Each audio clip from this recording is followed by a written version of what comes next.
Hey, bonsoir chez vous, je suis Immaculée Malou pour le compte de Immaculée Light Access. Si vous venez juste de me découvrir, n'hésitez pas, faites-vous abonner sur ma chaîne YouTube Immaculée Light Access. Il a en sigle IL et en anglais. Et en le faisant, n'oubliez pas de cliquer sur la sonnette qui est à droite de l'écran pour des notifications. Voilà, que mon Dieu vous bénisse partout où vous êtes. Je suis chez vous ce soir pour vous parler exactement de ce qui s'est passé au Liban, à Beyrouth. Comment je veux dire, les répercussions d'un gouvernement irresponsable qui a mis en danger et qui a fait pleurer beaucoup d'âmes. Aujourd'hui, beaucoup de gens sont sans domicile fixe. Ils savent où aller, sur quel pied danser en plein Beyrouth. C'est vraiment triste ce qui est arrivé. Si je dois récaper, il y a 3 jours exactement, les habitants du Liban ont senti. Ils avaient d'abord cru que c'était carrément un tremblement de terre. Il y a eu des éclaboussures des vitres partout. Le sol a bougé. Leur océan, leur rivière, là, n'en parlons même pas. Je vous dis que les détonnements s'est senti jusqu'en Chypre. On a dit que la magnitude de ce tremblement de terre a été de 3,5. Mais en fin de compte, on ne s'était pas rendu que c'était... on s'est rendu compte que c'était pas un tremblement de terre, mais plutôt une explosion due à la négligence du gouvernement. L'histoire a commencé comment? Donc, il y a plusieurs années, exactement à peu près 7 ans, ou disons carrément 7 ans, que le Mozambique avait fait une commande de l'ammonium nitrate en Géorgie. Géorgie qui est un état de l'Europe de l'Est, non loin de la Russie, bien sûr, on le connaît. Donc, en Géorgie. Et ça devait être acheminé au Mozambique par, je crois, un bateau russe. Pas, je crois, exactement par un bateau russe. Dans le bateau, faisant route ou faisant durant le parcours, vous savez, quand vous passez dans un pays ou par un port, on doit faire un contrôle. Quand on a fait le contrôle, donc le Liban a confisqué cet ammonium au contingent russe, donc au bateau russe. Les raisons pour lesquelles ils ont fait cela jusque-là, on ne sait pas. Quand la Mozambique a appris que leur matière première était confisqués au Liban, ils ont quand même fait quelques démarches pour demander aux Libanais de libérer leur message et leurs marchandises et envoyer au Mozambique, mais les Libanais ont dit non. On ne sait pas pourquoi. Est-ce qu'il s'était passé quelque chose entre le Liban et la Russie? Est-ce qu'il y avait... Parce que, en tout cas, entre le Mozambique et le Liban, il n'y avait pas quoi que ce soit. Alors, les Mozambicains demandaient, heureusement, dans ce genre d'achat, vous payez l'argent, vous versez seulement quand vous accusez réception. Comme le Mozambique n'avaient pas reçu la marchandise, donc ils n'avaient pas payé l'argent à la Géorgie, mais ils en avaient tellement besoin parce que c'était pour utiliser pour leur gisement de matières premières et tout, ils n'avaient pas de choix. Ils ont fait une deuxième commande. Quand la deuxième commande était là, son problème, ça a été livré et le Mozambique donc a payé, a versé l'argent, mais jusqu'à aujourd'hui, on était étonnés parce que à peu près 2500 tonnes de matières premières, donc ammonium nitrate était là au port de Beyrouth. Il y a eu inquiétude. Beaucoup de gens sont allés reporter cela au gouvernement, leur demandant de le bouger vite parce que ça met vraiment la vie des gens en danger. Mais pendant 7 ans, si la population a pleuré, si les gens qui travaillaient là-bas demandaient au gouvernement de faire quelque chose parce que ça ne veut pas être là, rester là au port. Mais le gouvernement a carrément fait semblant. Il n'a pas agi du tout. Donc pendant 1 année, 2 ans, 3 ans, 4 ans, 5 ans, 6 ans, on est en train d'aller vers 7 ans comme ça, où même les 7 ans sont donc totalisés. Et voilà que ce jour-là, les gens assis dans leur bureau, les gens qui travaillent là-bas, les gens qui louent dans les appartements, vous savez quand même vous-même comment les villes portuaires sont abondées par des gens riches, des business et tout.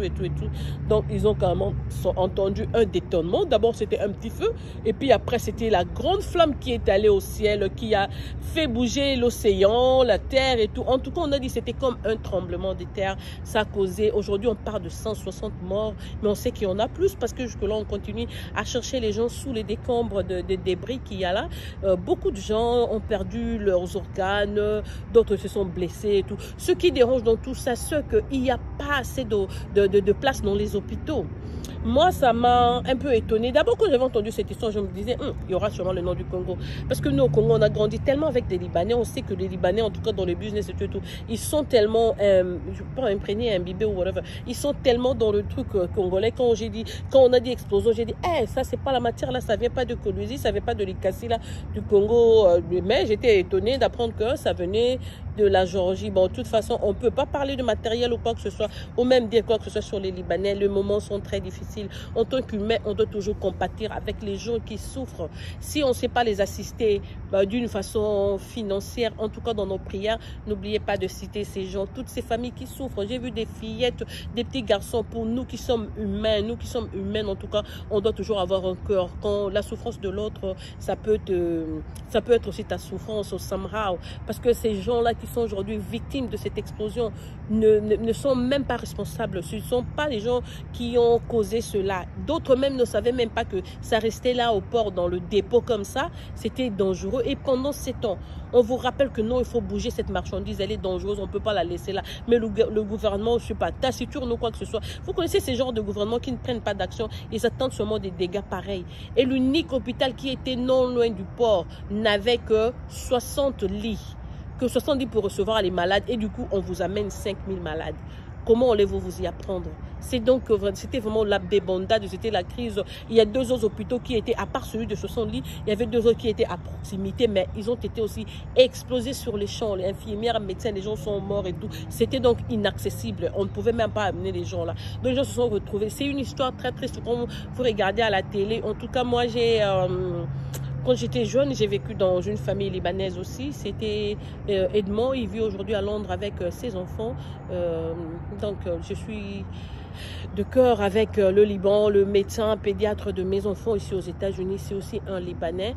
Et comme je le dis, moi je suis, comment je peux dire, humanitarian naturally, je sais compatir avec la douleur des autres. En tout cas, n'oubliez pas dans vos prières de demander à Dieu de leur apporter assistance. Je sais qu'il y a des comptes qui sont déjà ouverts en ligne pour l'assistance financière et tout. On sait que les Libanais aussi, c'est des gens qui sont très courageux et travailleurs. Ils feront tout, ils feront ce qu'ils pourront pour arranger la situation je sais pas, le plus tôt possible. Mais sauf que, are you okay? Yeah. Sauf que, ça c'est mon fils, excusez-moi. Sauf que dans des moments pareils, même si vous êtes millionnaire, vous ne savez pas sur quel pied danser, commencer par quoi. Donc, c'est pour ça, quand je parle des pays sous-développés et tout, aujourd'hui, avec ce qu'on a connu avec le corona, je crois qu'il serait temps pour ces pays de commencer à investir dans ce qui est important. Déjà en matériel, qui pourrait croire que les États-Unis n'auraient pas de place pour placer même les cadavres. Il n'y avait pas assez de morgues, il n'y avait pas assez de lits dans les hôpitaux. Donc, il y a des pandémies qui arrivent, il y a autant de gens, autant de catastrophes naturelles qui peuvent nous surprendre. Donc, au lieu de passer le temps à amener des guerres dans des différents pays, à critiquer les autres, à se mettre toujours en premier lieu et négliger les autres, prendre les autres pour de bon, on n'a rien. Il est temps que l'éveil, je dis, puisque moi je considère cette pandémie comme éveil spirituel, c'est vraiment le temps pour le monde de changer, de commencer à investir dans l'utile, je sais pas, parce que quand il y a un choix à faire entre l'utile et l'agréable, on sait exactement ce qu'il faut prendre, on sait ce qu'il faut choisir, donc on doit faire attention. Comme un grand pays comme le Liban, on dit que l'hôpital qui était là n'avait que 60 lits dans une grande ville comme Beyrouth. Je ne dis pas que c'est l'unique hôpital, mais celui qui était plus proche du port. Donc celui qui aurait été le premier secours de tous ces gens. Rendez-vous quand vous avez 60 lits, mais on vous amène 3000 cas comme ça, comme c'était le cas là-bas. C'est grave. Le temps de déplacer juste un malade d'un hôpital à l'autre, il peut rendre âme.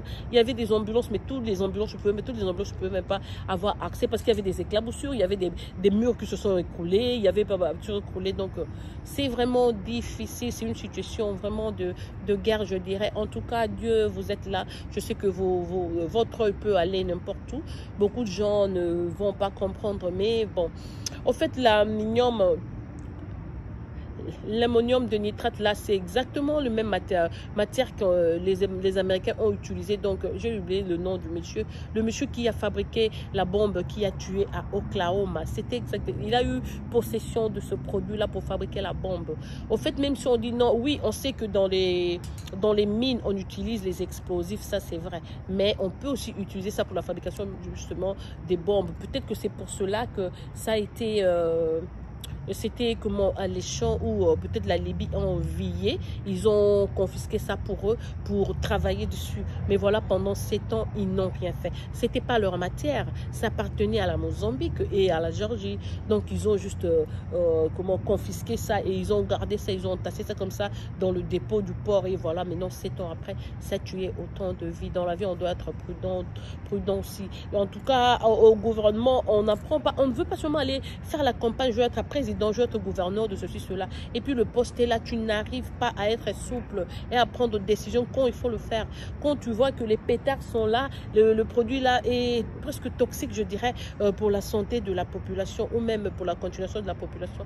Je crois que le gouvernement devait agir un peu plus vite que ça. Mais bon, voilà, c'est tard aujourd'hui. On a perdu autant de gens. Chaque jour, il y a des gens qui rendent, ah mais comme je le dis, que mon Dieu, les pénis, c'est eux. Voilà, c'est tout ce que je voulais vous dire. Je suis Immaculée pour le compte de Immaculée Let's Access. Votre soeur que vous aimez, qui vous chuchote à outrance. Voilà, il y a une ambulance qui dérange là. J'ai fini et je vous dis donc au revoir. Je reviendrai demain avec une autre vidéo. Et à plus. Bye.